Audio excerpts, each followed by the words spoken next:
عائشہ بخش ہمیں جوائن کر چکے ہیں، اینکر پرسن عائشہ، بہت شکریہ وقت دینے کے لیے۔ عائشہ، ایک تو یہ کہ جنوری کے آخری ہفتے میں الیکشن کروا دیے جائیں گے، بلاول کہہ رہے تھے، تو ہمیں تو یہ بھی نظر نہیں آتا دور دور تک کہیں کہ کوئی تاریخ ہو کہ پتہ چل سکے کہ الیکشن کب ہو رہے ہیں۔ اب تو شاید بلاول کا یہ شکوہ بھی ختم ہو جائے گا۔ دوسرا، میں چاہتی ہوں کہ سب سے پہلے آپ کامنٹ کریں کہ پی ٹی آئی کی جو سٹینڈنگ پوزیشن ہے اس وقت، اس میں پھر یہ الیکشن کا آ جانا کہ جنوری کے لاسٹ ویک میں الیکشن ہوں گے، کس طریقے سے دیکھ رہی ہیں آپ؟ بہت شکریہ۔ میں زیرم صاحب کو بھی ابھی سن رہی تھی، ان سے اگری کرتے ہوئے موسٹلی آپ جو بلاول بھٹو کے شکووں کی بات کر رہی ہیں، ہمارے یہاں سیاستدانوں کے شکوے تب تک رہتے ہیں جب تک وہ اپنا من پسند لیول پلینگ فیلڈ ان انورٹڈ کاماز ان کو حاصل نہ ہو جائے۔ ایک بار ان کو ان کی من پسند خواہش پہ کچھ مل جائے، نہ پھر انہیں عوام یاد رہتے ہیں، نہ پارلیمنٹ کا راستہ یاد رہتا ہے، نہ کوئی اور معاملہ رہتا ہے۔ تو لیول پلینگ فیلڈ کیا ہوگی، وہ جس طرح زیرم صاحب کہہ رہے تھے، وہ تو وہ ہونی چاہیے جو الیکشن کمیشن نے ترتیب دے کے دینی ہے۔ انہوں نے رولز دے دینے، ریگولیشنز بنا دینے، کسی سیاسی جماعت کے کنسرنز ہیں، خدشات ہیں، تو وہ میڈیا کے اندر آپ اتنا احتجاج کرنے کی بجائے، کیونکہ پیپلز پارٹی مستقل پچھلے 15-20 دن سے ایک ہی جگہ پر کھڑی ہے۔ اب وہی بات ہے، جب اس کے اوپر گفتگو کی جائے تو پتہ چلتا ہے دراصل کہہ تو نون لیگ کو رہے ہیں لیکن سنا کسی اور کو رہے ہیں، کیونکہ ابھی تک تو یہ دونوں بڑی پارٹیاں، نون لیگ تو ابھی گراؤنڈ پر آئی نہیں ہے الیکشن کے لیے اگر کہا جائے۔ بلاول بھٹو کتنی دن سے پنجاب آ کے بیٹھے کوشش کر رہے ہیں لوگوں کے ساتھ رابطہ بنانے کی، کتنا بنا پاتے ہیں الیکشن طے کریں گے، لیکن جو جمہوری تقاضا ہے کہ ہم الیکشن کی طرف بڑھ رہے ہیں، یہ سب سے اچھی بات ہے۔ لیکن ایک بات ابھی کہی زیرم صاحب نے، بے یقینی کی فضا واقعی ختم ہو رہی ہے۔ جو ہمارے سیاستدان ہیں نا، یہ وہ فضا ختم ہی نہیں ہونے دیتے، وہ خود اتنا بے یقین ہے، ان کو یقین نہیں آتا کہ وہ الیکشن لڑیں گے، ان کو ووٹ ملے گا، اور جتنی ان کی محنت ہوگی اس برابر ملے گا۔ تو یہ جو ہمارے یہاں جو سیاست ہے نا کہ من پسند سیاست چاہیے، گراؤنڈ پر من پسند ہماری جو خواہش وہ چیز ملے، وہ محنت تو کریں اتنی پہلے۔ وہ کوئی بھی سیاسی جماعت ہو، اے بی سی ڈی، آپ کو گراؤنڈ پہ جانا پڑے گا۔ ہمارے سیاستدان بھی بہت آرام پسند ہو گئے ہیں کہ ٹی وی کے کیمرہ کے سامنے آپ بات کر لیں، شوز میں بیٹھ کے بات کر لیں، تھوڑا ذرا گراؤنڈ پہ جانا شروع کریں، الیکشن سر پر ہے، لوگوں سے ملے، رابطہ بنائیں، جو کہ کافی عرصے سے عائشہ، بہت قطع منقطع ہے۔ کلامی کی معذرت، گراؤنڈ پہ اگر چلے جاتے ہیں تو کیا لوگوں کو ڈیلیور کریں گے؟ مطلب اگر میں مثال دوں مسلم اکنون کی، اب کیا بیانیہ ہے مسلم اکنون کے پاس، یا کیا بیانیہ ہے پاکستان پیپلز پارٹی کے پاس، یا کیا بیانیہ ہے ایم کیو ایم پاکستان کے پاس؟ کیونکہ پنجاب میں بھی، سندھ میں بھی جو لوگ ہیں وہ تو یہی کہتے ہیں کہ جی مہنگائی ختم ہونی چاہیے، بنیادی سہولیات ہمیں ملنی چاہیے، کیا ڈیلیور کریں گے؟ اچھا، میں اس کی طرف آتے ہوئے اوپر ایک بات وہ پی ٹی آئی والی جو جی جی ہو رہی تھی، جی 18 میں نون لیگ کا شکوہ اور ابھی پی ٹی آئی کا ہے، اب یہ نہیں ہونا چاہیے۔ میں کل بھی کہیں بات کر رہی تھی، یہ گفتگو ہو رہی تھی کہ اگر میں پاکستان تحریک انصاف کا ایک ووٹ بینک موجود ہے، ہم دیکھیں اس وقت ان کا کوئی بھی پولیٹیکل فیس کون لیڈ کر رہا ہے، تو میں کتنی دیر سوچتی رہی، بات کرتی رہی، آخر پاکستان تحریک انصاف کا کون سا پولیٹیکل فیس ہے جو گراؤنڈ پر اس وقت موجود ہو اپنے لوگوں کو انٹیکٹ رکھنے کے لیے کہ ہمیں الیکشن میں اترنا ہے، یہ ہماری پالیسی ہوگی، ہم اپنے ووٹر کو لے کر آئیں گے پولنگ بوتھ تک کے لیے۔ تو یہ level playing field election commission کو 2024 الیکشن کے لیے انشور کرنی ہوگی، اے ٹو زی اور پارٹیز کے لیے۔ کسی سیاسی جماعت کو کوئی خدشہ ہے، کوئی دھڑکا ہے، اس طرح سے بیانات کل پیپلز پارٹی سے بھی آئے کہ کہاں لوگوں کو پیغام پہنچائے جا رہے ہیں یا لوگوں کو وہ چیز اب نہیں ہونی چاہیے اگر ہمیں فری اینڈ فیئر الیکشن کی طرف جانا ہے۔ اگر ہم نے نہیں سیکھا پچھلی ایک دہائی سے تو پھر ایک سیپریٹ بات ہے، ہم پھر گھوم کے وہیں کھڑے ہوں گے جہاں ہم 18 میں کھڑے تھے یا 13 کے بعد جو ہمارے رونا دھونا رہا۔ اب آپ جب یہ بات کرتے ہیں لوگ جائیں گے کیا کہنے کہ آپ کی مہنگائی بے روزگاری کیسے ختم کریں، فی الحال تو یہ انہوں نے سیکھا ہی نہیں، کیونکہ ہم نے 70 سال میں یہ سیکھا ہے کہ جب ہم جائیں ہم یہ بتائیں پیچھے والے یہ کر گئے ہیں، ہمیں موقع دو گے تو ہم آئیں گے اور کریں گے۔ ہم جب آئیں گے تو ہم بیٹھ کے پھر سال دو تو یہ روئیں گے کہ وہ اصل میں پیچھے والے یہ رکھ گئے، ہم آئے تو ہماری آنکھیں کھلی ہو یہ تو بہت بڑا مسئلہ کھڑا ہوا ہے، یہاں تو خزانے میں کچھ ہے نہیں ہے، ہم کہاں سے لگائیں، ہم کیا کریں۔ اچھا کہ ہم شروع کرتے ہیں، سال ڈیڑھ گزرتا ہے، ہم باہر آ جاتے ہیں حکومت سے۔ ونس فار آل تمام اسٹیک ہولڈرز کو بیٹھ کے سوچنا ہے کہ آپ کو سیاسی استحکام بہت شدت سے درکار ہے اس وقت آگے بڑھنے کے لیے۔ اگر سیاسی استحکام نہیں آئے گا اس ملک کا کوئی معاملہ آگے جانے والا نہیں ہے۔ سیاسی استحکام آئے گا، آپ کو ریفارم کی ضرورت ہے، بیسک ریفارم کی اداروں میں۔ اگر اس طرف کہیں توجہ نہیں گئی کوئی معاملہ نہیں بڑھے گا، ہم یہی گفتگو کرتے رہیں گے جو ہم پچھلے 5-7 سال سے کر رہے ہیں، اگلے 10 سال بھی اللہ رحم کرے ایسے ہی چلتے رہے، تو ایسے نہیں معاملہ حل ہوگا۔ آپ جائیں گے تو آپ کو بتانا پڑے گا کہ یہ صورتحال ہے، ہم یہ سمجھ کر آئے ہیں کہ خزانے کی حالت یہ ہے، اتنا بوجھ موجود ہے، آپ ہمارے ساتھ چلیں، ہم بھی اپنے اخراجات کم کریں گے۔ ہماری جو پروٹوکولز ہیں، جو سیکیورٹیز ہیں، جو ہم نے بے تحاشا دیواریں کھڑی کر رکھی ہیں آپ تک پہنچنے کے لیے، وہ ہم کم کریں گے، گھٹائیں گے، غیر ضروری اخراجات کم کیے جائیں گے۔ ہم آپ کی بنیادی ضروریات، تعلیم، صحت کے مسائل پہلے حل کریں گے، پھر اور معاملات کی طرف بڑھیں گے۔ اور اگر کسی کے پاس ایسا کوئی منشور نہیں ہے تو آپ کی بار عوام ان کی بات سننے کو تیار نہیں ہے، ٹھیک ہے پھر عائشہ، سب کو ساتھ جواب ہی ملے گا، وہ جی کوئی بھی جی سیاسی جماعت۔ جی عائشہ ساتھ ہی رہیے گا۔ زغم صاحب، عائشہ صاحبہ جس طرح سے فرما رہی تھیں کہ بڑا ایک چیلنج بھی ہوگا، ظاہر ہے इंतखाबात में अपना मंशूर डिलीवर करना और फिर मंशूर आवाम के सामने रखना और उनको कन्विंस करना कि भाई ये हमारा मंशूर है, महंगाई का ख़ात्मा करेंगे, बेरोज़गारी का ख़ात्मा करेंगे, भरा हुआ ख़जाना। बकौल जो सियासी जमातें हैं वो तो हमेशा यही क्लेम करती हैं कि जी हम तो ख़जाना भरा हुआ छोड़ के गए थे, आने वाली जो हुकूमत थी उसने ख़जाना खाली कर दिया, खाली ख़जाने को भी भरेंगे। लेकिन कितना बड़ा चैलेंज होगा इन सियासी जमातों के लिए आवाम को इंगेज करना ऐसे हालात में कि जब बेरोज़गारी बढ़ रही है, महंगाई में इजाफा होता जा रहा है और इस वक्त तो आप ये समझें कि 2 वक्त की रोटी खाना भी बड़ा मुश्किल हो गया है। तो कितना बड़ा चैलेंज होगा, और ख़ास तौर पर उन लोगों को भी इंगेज करना जो 2 करोड़ वोटर्स बढ़े हैं इस दफ़ा, उनको किस तरह से इंगेज किया जाएगा ज़ैकम खान साहब? देखिए कितना बड़ा चैलेंज होगा उसका अंदाजा आप इस बात से लगा लें कि इन्होंने बगैर वजह के इलेक्शन को मुलतवी किया और आईनी मुद्दत में नहीं कराया। सही। ये इलेक्शन 90 दिन में हो सकते थे, कोई ऐसी आईनी रिक्वायरमेंट नहीं थी।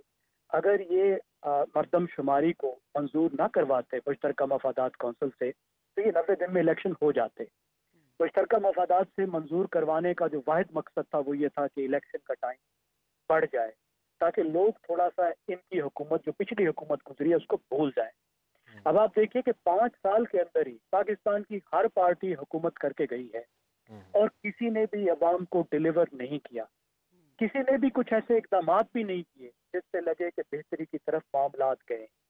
सबने मुश्किल फैसलों को अवॉइड किया है। कहते ये हैं कि पिछली हुकूमत बोझ डाल कर गई है लेकिन खुद फिर उस बोझ में इजाफा करते हैं। बहुत बड़ा इनको चैलेंज ये है कि जब ये अवाम के पास जाएंगे तो अवाम इनसे बहुत मुश्किल सवाल करेंगे। इसी वजह से आप देख रहे हैं कि इस वक्त भी वो जाने को तैयार नहीं है, हिचकिचा रहे हैं। भैया आप क्यों नहीं जाते? इलेक्शन अगर जनवरी में ना होते तो फरवरी में हो जाते, मार्च में तो सेनेट के इलेक्शन है ना। अगर फरवरी में भी होते तो इनको जाना चाहिए था। तो ये क्यों घबरा रहे हैं? इस वजह से कि अवाम को फेस करना मुश्किल है। और जो इतना आम तरीका होता है जो पीडीएम की पार्टियों ने इस वक्त किया है, हर हुकूमत करती है, वो ये है कि आप जो है वो तरक्याती फंड जाते जाते मंजूर करें और अवाम को लॉलीपॉप दें, नालियों का, छोटी छोटी सड़कों का, छोटे छोटे कामों का। अब मेरा नहीं ख्याल कि अवाम उससे बहलने वाले। इस वक्त अवाम के पास बड़े सवालात हैं। इस वक्त ये लोकल गवर्नमेंट वाली जो रिलीफ है और ये छोटे छोटे जो वादे हैं कि हम आएंगे तो तुम्हारी ये वाली सड़क बना देंगे, हम आएंगे तो तुम्हारा ये वाला हेल्थ सेंटर बना देंगे। अब लोग जो हैं वो इतनी मुश्किल में हैं कि अब वो बड़े सवाल कर रहे हैं कि भैया आप हमें गुर्बत से कब निजात दिलाओगे, आप हमारे बच्चों की तालीम कब बेहतर करोगे, हमारे हालात कब बेहतर होंगे, महंगाई कब खत्म होगी। अब इनके लिए बहुत ही मुश्किल होगा और मैं ये समझता हूँ कि इस इलेक्शन में और आइंदे आने वाले 5 सालों में पाकिस्तानी सियासत का नक्शा बहुत बदलने वाला है। सही, ठीक है ज़ैकम साहब, साथ रहेगा। आयशा आपकी तरफ आती हूँ। जैसे कि बात की जाती है ना साफ शफाफ इलेक्शन की, निगरान सेटअप की ये बहुत बड़ी जिम्मेदारी है और अनवारुल हक काकर साहब बहुत दफ़ा ये कह भी चुके हैं कि जी साफ शफाफ इलेक्शन कराना हमारी अव्वलीन तरजीह है। तो एक तो ये कि निगरान सेटअप पे आयद हो गई ये जिम्मेदारी के साफ और शफाफ इलेक्शन इन्होंने करवाने। दूसरा, इलेक्शन कमीशन का भी एक बहुत बड़ा उसका किरदार होना चाहिए साफ शफाफ इलेक्शन में। लेकिन क्या इससे पार्टी, जितनी भी पार्टीज़ हैं, जितनी भी सियासी जमातें हैं, वो मुतमईन हो सकेंगी? क्योंकि पीपल्स पार्टी तो दावा करती है, शिकायत करती है नून लीग से लेवल प्लेइंग फील्ड ना मिलने का। वो नून लीग से किस हैसियत में, किस कैपेसिटी में कर सकते हैं? नून लीग तो ना तो इक़्तिदार में है, ना ही उसके पास इख्तियारात है। अच्छा, लेवल प्लेइंग फील्ड और फ्री एंड फेयर इलेक्शन, ये जो है ना सवाल कि क्या है या नहीं है, ये सियासी जमातें खुद ही इंश्योर कर सकती हैं एक दूसरे के लिए। कोई इतना ढका छुपा मामला नहीं होता है। लेकिन उससे पहले अभी हम पीटीआई की बात कर रहे थे, पाकिस्तान तहरीक इंसाफ के इस वक्त क्या मामला हैं। मैंने भी आपसे कहा कि कोई हमें पोलिटिकल फेस नजर नहीं आ रहा है, मगर एक बड़ी जमात है, उसका वोटर इंटैक्ट है, उसका वोटर मौजूद है। वो किस तरीके से मूव करेंगे, क्या उनके पास वो पूरी आजादी होगी, ये अभी हमें देखना है। ये एक जमात की बात होगी। पाकिस्तान पीपल्स पार्टी आगाज से ही लेवल प्लेइंग फील्ड के ऊपर सवाल उठा रही है। वो ये कह रहे हैं कि नून लीग के लोग नजर आ रहे हैं, हमें एक कंटिन्यूटी नजर आ रही है पिछली हुकूमत की, हालांकि इत्तेहादी हुकूमत का तो वो भी हिस्सा थे, तो उनको वहां से ज्यादा शायद सिंध की भी फिक्र लग गई हुई है इस वक्त। मुस्लिम लीग नोट, अभी आप देखिए शहबाज शरीफ साहब 2 दिन पहले आए हैं, वापस चले गए। कुछ ऐसा है जो सियासी जमातों को, जो मैंने ऊपर कहा, मन पसंद चाहिए है। अब वो मन पसंद उनको आवाम से नहीं चाहिए दरअसल। नैब को आपको भी पता है, आप लोग खबर भी दे रहे हैं, नैब वाले केसेस दोबारा से रीओपन हो गए हुए हैं। जी जी। अब मैं तो अभी उस मामले को समझने की कोशिश कर रही हूँ कि अगर जनवरी में इलेक्शन हो रहे हैं और आपकी तकरीबन पॉलिटिकल लीडर्स जो हैं वो नैब के अंदर वहां पर मतलूब हैं, मौजूद हैं, उनके मामला के केसेस हैं, उनके पास कितना बड़ा ग्राउंड होगा पॉलिटिकल मूव करने का? क्या वो अपने मामलात को देख रहे होंगे, अपने मामलात को हल कर रहे होंगे, अपने मामलात को, अपने मफादात को एडजस्ट कर रहे होंगे, या इलेक्शन के लिए अवाम के मफादात को सुनेंगे? इसको सोचें और गौर से सोचें कि वो तमाम पॉलिटिकल क्लास जो इन मामलात में कहीं ना कहीं नैब में मतलूब है, वो अपने मामलात ही अगले 1-2 महीने में सेटल करेंगे या अवाम के लिए इलेक्शन में उतरेंगे और अवाम को कोई बात, कोई वादा, कोई दावा करके आएंगे? मुझे लगता है अगर उनके ये मामला इस तरह उनके सामने आकर खड़े हो गए जिसमें शीशे में उन्हें दरअसल अपना आप नजर आया, तो वो अवाम भूल जाएंगे। वो पहले अपनी चीजें, अपने मफादात सेटल करेंगे, और फिर हमारे यहाँ ऐसे मफादात, ऐसे मामला तो चीजें कैसे सेटल होती हैं? जब दिल करे उनको झाड़ के अलमारी में बंद करके रख दें, जिस दिन दिल करे वो बाहर आ जाए, क्योंकि वंस फॉर ऑल तो सेटल नहीं होता है। जिस तरह अभी सिटिंग गवर्नमेंट है अपने लिए मांग, तो वो फ्री एंड फेयर ऐसा नहीं है वो मेरी या आपकी मर्जी से नहीं हो सकता है। वो एक ग्राउंड है, इलेक्शन कमीशन ने कराना है, आप लोग अपने निशानात लें, आप लोग कॉन्टेस्ट करें, जिसको एतराज इलेक्शन कमीशन के पास दरखास्त ले जाए कि फला मामला फला हल्के में इसमें मुझे प्रॉब्लम है, इसको एड्रेस कर दिया जाए। अगर जो इलेक्शन कमीशन एड्रेस नहीं कर पाता है, फिर इलेक्शन कमीशन की काबिलियत और सलाहियत पर सवाल उठ जाता है। लेकिन उससे पहले क्या कुछ सियासी जमातें तैयार हैं? क्या वो जो कह रही हैं वही करना चाह रही हैं? क्या वाकई अवाम के मफाद के लिए इलेक्शन में उतरेंगे? ये बड़े अहम सवाल आते हैं जो अब 70 साल बाद अवाम को समझ आ जाने चाहिए कि जो उनके दरवाजे पे दस्तक देने आ रहा है वोट मांगने के लिए, वो सिर्फ उसी लम्हे के लिए वहां पहुंचे है कि उसका कोई कंसर्न, उसका कोई राब्ता अवाम के साथ है। वो फिर आयशा, इस सिचुएशन में अवाम क्यों निकलेगी, अवाम क्यों वोट कास्ट करेगी जब उसे अगर हकीकत मालूम है? अब हमारी अवाम भी इतनी बाशऊर हो चुकी है, सोशल मीडिया ने लोगों को इतना एजुकेट कर दिया कि अवाम को पता कि कौन किस मकसद के लिए, क्या कौन किस मफाद के लिए आ रहा है, तो अवाम क्यों निकलेंगे, क्यों वोट कास्ट करेंगे? अवाम को वह बिल्कुल निकलना चाहिए, और ये अवाम ही है जो अल्टीमेटली तय करेंगे। अवाम को ही फैसला करना है। आपके हल्के पे जो शख्स खड़ा हो रहा है इलेक्शन के लिए, जो वोट के लिए आ रहा है, आपको लगता है कि आपके लोग, आपकी कॉन्स्टिट्यूएंसी के लिए उस शख्स ने पिछले 4 साल में कुछ नहीं किया, 5 साल के लिए कुछ नहीं किया? ये सियासी जमातों के नजरिए और ये सब बातें पीछे हैं। आज आपको उस हल्के के लोगों को अपने मफादात को देखना है। किसी सियासी जमात के नजरिए को अब देखने की जरूरत नहीं है, सबको बहुत देख लिया, बहुत सुन लिया है।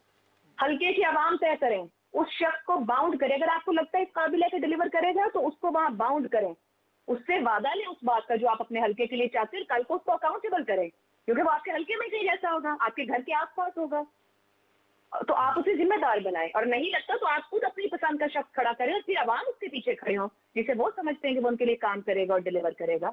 क्योंकि सबसे पहले गली नुक्कड़ मोहल्ले में काम के लिए आपको लोकल गवर्नमेंट चाहिए। सब मिलकर हुकूमत कर गए पिछले 15 साल में, लोकल गवर्नमेंट से नहीं कर सके। बहुत बड़ा सवाल है इन हुक्मरानों के ऊपर जब बार बार पार्लियामेंट में जाते हैं, क्योंकि हर कोई इख्तियार को अपने हाथ में रखना चाहता है। कौमी असेंबली के अंदर एक एमएनए जाता है, फिर वो इस्लामाबाद से पीछे नहीं आ पाता, तो वाई असेंबली में जो आता है वो प्रोविंशियल कैपिटल में रह जाता है। उसके आसास से उसकी गाड़ियां वही बढ़ती रहती है, पीछे वो उस गांव को, उस इलाके, उस मोहल्ले को भूल जाता है जहाँ से उसके वहां तक पहुंचता है। तो ये हर इलाके के लोगों को, अपने मुंतखब लोगों को जिम्मेदार बनाना पड़ेगा, क्योंकि वो उनके वोट से वो बनता है जिस बिना पर वो उस ओहदे तक पहुंचता है। तो तय तो आवाम ने करना है। अब आपने खुद कहा कि आवाम को समझ आ गई है, उनको पता चल गया ये लोग कौन है, क्या है, कैसे हैं, तो फिर चूज वाइजली, आप अकलमंदी से चुने उस बंदे को जो आपके हक की बात करे। वो नहीं करता तो उसको अकाउंटेबल करें। ये अब आवाम को समझ आ जानी चाहिए इतने। और पहले से ज़्यादा जो है वो आवाम तो बहुत ज़्यादा बाशऊर हो गई है, और इसका असर हम बैलेट वाले दिन भी हम देख सकते हैं कि शायद जो रिवायती रिज़ल्ट्स आते हैं उससे कुछ मुख्तलिफ नज़र भी आए। लेकिन ज़गम साहब, बड़ा अहम सवाल ये है कि एक तरफ हैं आवाम के हकीकी मसाइल, बिजली की कीमतें बढ़ रही हैं, पेट्रोल की कीमतें बढ़ रही हैं, गैस की कीमतें बढ़ रही हैं, एक तरफ मसाइल का अंबार है, और दूसरी तरफ मैं ख़ास तौर पर पूछना चाहूँगा मियाँ नवाज़ शरीफ की वतन वापसी के हवाले से। 21 अक्टूबर की तारीख़ उनको दी गई है। मियाँ नवाज़ शरीफ का बयानिया ये है कि मुझे क्यों निकाला, मेरे ख़िलाफ़, मेरी बेटी के ख़िलाफ़ केसेस क्यों बनाए गए, जो ज़िम्मेदारान हैं उनको मुझे कैफर किरदार तक पहुँचाना होगा। क्या मियाँ नवाज़ शरीफ का ये बयानिया सेल कर पाएगा, अवाम के जो मसाइल हैं उनके ऊपर ये हावी हो पाएगा? अब मुझे बताइए कि उनका यह बयानिया आपको, मुझे कितना कन्विंसिंग लगता है। जिस जनरल बाजवा को उन्होंने एक्सटेंशन देकर कैफर किरदार को पहुंचाया, क्या अब उन्हें वजीर दिफा बनाकर ये कैफर किरदार पर पहुंचाएंगे या सदर बना के कैफर किरदार तक पहुंचाएंगे? मतलब उनके बयानिए में इतने झोल हैं।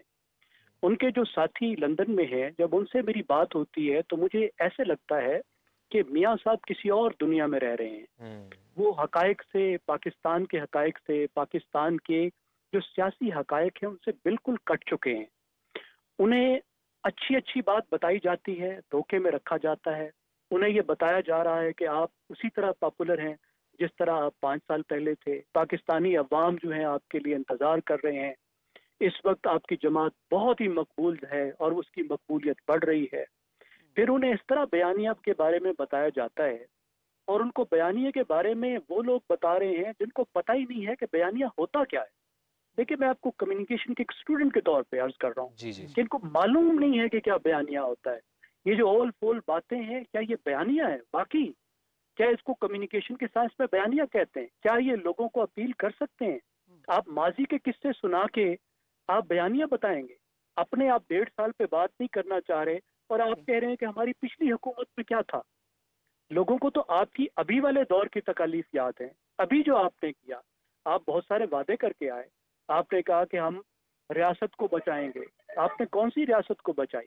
आपने क्या किया, क्या डिलीवर किया, और क्या आपने रिफॉर्म्स की? मेरे ख्याल है कुछ भी नहीं है उनको बताने को। मियां साहब को पता नहीं है, लेकिन जो उनके पाकिस्तान में साथी मौजूद है उन्हें बहुत अच्छी तरह मालूम है कि उनका वोटर उनसे कितना नाराज है और उनकी पार्टी इस वक्त कितनी मुश्किल में है। ओके, सही, ठीक है।